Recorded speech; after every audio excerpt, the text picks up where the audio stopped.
ప్రేక్షకులకు నమస్కారం. చూస్తున్నటువంటి ప్రేక్షకులకు స్వాగతం.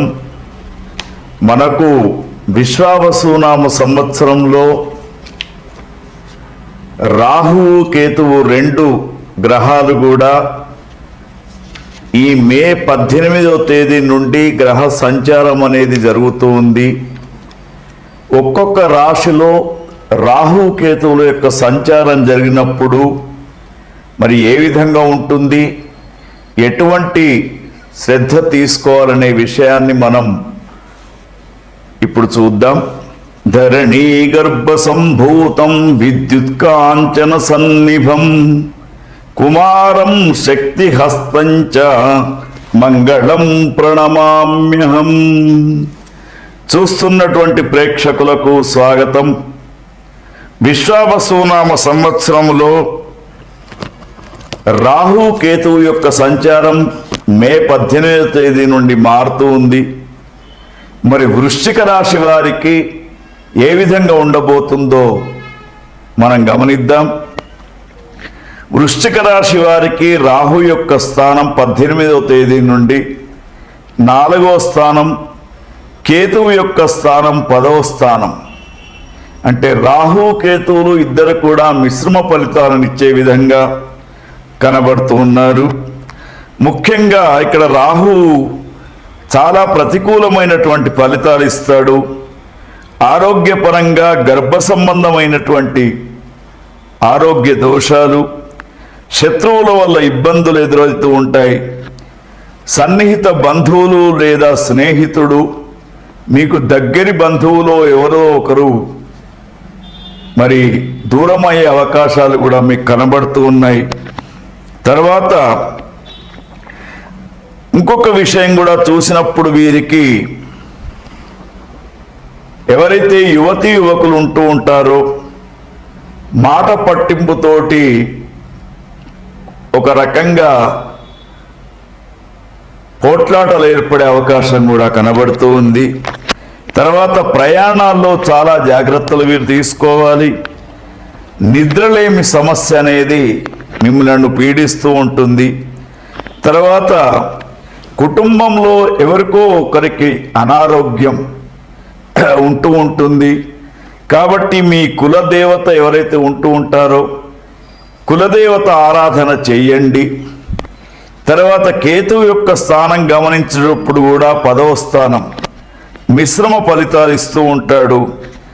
మరి ఈ కేతువు యొక్క స్థానాన్ని చూసినప్పుడు అనేకమైనటువంటి ఊహాగానాలతో జీవిస్తూ ఆర్థికపరమైనటువంటి ఇబ్బందులు ఎదుర్కొంటారు.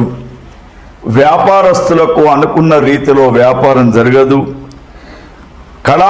కళా పోషకులకు, సినీ రంగంలో ఉన్నటువంటి వారికి, వృశ్చిక రాశిలో ఉన్నటువంటి వారికి కొంత ఎదురు దెబ్బలు, సమస్యలు ఏర్పడుతూ ఉంటాయి.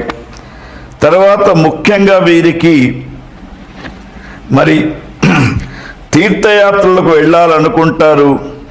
తీరాటయానికి క్యాన్సల్ అయ్యే అవకాశాలు కూడా ఉంటూ ఉంటాయి. తర్వాత నాయకత్వం వహించాలనుకుంటారు. తీరా నాయకత్వ లక్షణాలు ఉన్నా కూడా మీకు పదవి వస్తుందని ఊహించే సమయానికి పదవి రాకుండా పోతూ ఉంటుంది. అందుకే వృశ్చిక రాశిలో ఉన్నటువంటి ప్రతి ఒక్కరికి సూచన ఏమిటంటే మీరు రాహు కేతువులకు సంబంధించినటువంటి ఆరాధన, అష్టోత్తర నామాలు చదువుకోవడం శ్రేయస్కరంగా ఉంటూ ఉంటుంది. తర్వాత శివాలయానికి వెళ్ళి సోమవారం రోజున శివార్చన చేయించుకోవడం మీకు వైభవంగా ఉంటుంది. ఓం తత్సత్. మనకున్నటువంటి 12 రాశుల వారికి రాహుకు కేతుకు సంబంధించినటువంటి దోష నివారణకు అందరూ కూడా ఒక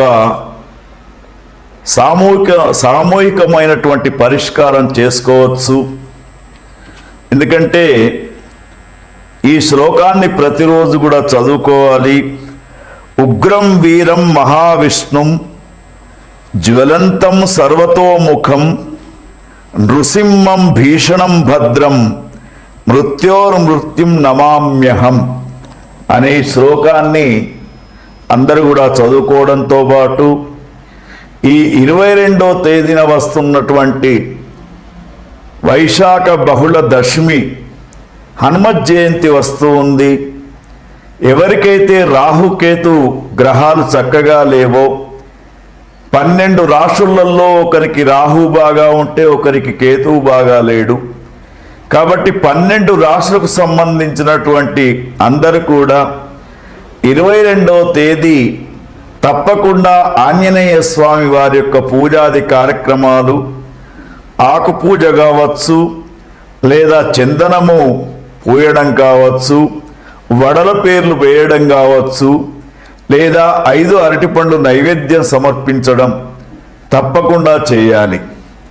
తర్వాత ప్రస్తుతం ఉన్నటువంటి మన దేశ పరిస్థితుల దృష్ట్యా కూడా రాహు కేతువులతోటే కాలసర్ప దోషం ఏర్పడి మనకు భయంకరమైనటువంటి పరిస్థితులు వస్తూ ఉన్నాయి. కాబట్టి ఇంకొక సులభమైనటువంటి మార్గం ఏమిటంటే, మనకు ఈ 14వ తేదీ రాత్రి 10:32 వృషభ రాశి నుండి గురుగ్రహం మిథున రాశిలోకి ప్రవేశిస్తున్నటువంటి సమయంలో సరస్వతి నదికి పుష్కరాలు వస్తూ ఉన్నాయి.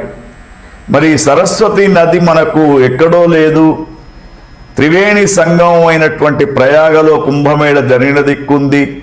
మరి మనకు కాళేశ్వర క్షేత్రములో సరస్వతి నది అంతర్వాహినిగా ప్రవహిస్తున్నది. కాబట్టి 15వ తేదీ ప్రారంభమైనటువంటి యొక్క పుష్కరాలు 26వ తేదీ దాకా ఉంటూ ఉంటాయి.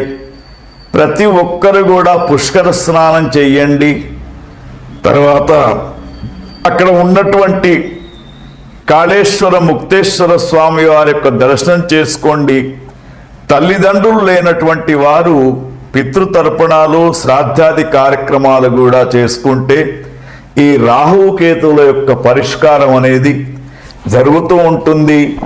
రాహుకేతువులు ముఖ్యంగా రాహుకేతువులు ఏమిటంటే ఛాయాగ్రహాలుగా చెప్పినా కూడా గ్రహణం ఏ విధంగా అయితే పీడిస్తూ ఉంటుందో వీళ్ళు ఆ విధంగా పీడిస్తూ ఉంటారు. కాబట్టి మరి తప్పకుండా ఇప్పుడు మేము చెప్పినటువంటి 2 పరిష్కారాలు మరి ఏదైతే ఉందో సరస్వతి పుష్కర స్నానం లేదా ఆంజనేయ స్వామి వారి యొక్క ఆరాధన తప్పకుండా మీరు చేసుకుంటే రాహుకేతులు చాలా అనుకూలంగా ఉంటారు. ఈ విశ్వావసునామ సంవత్సరం మీరందరూ కూడా క్షేమంగా ఉండాలని కోరుకుంటూ ఓం తత్సత్.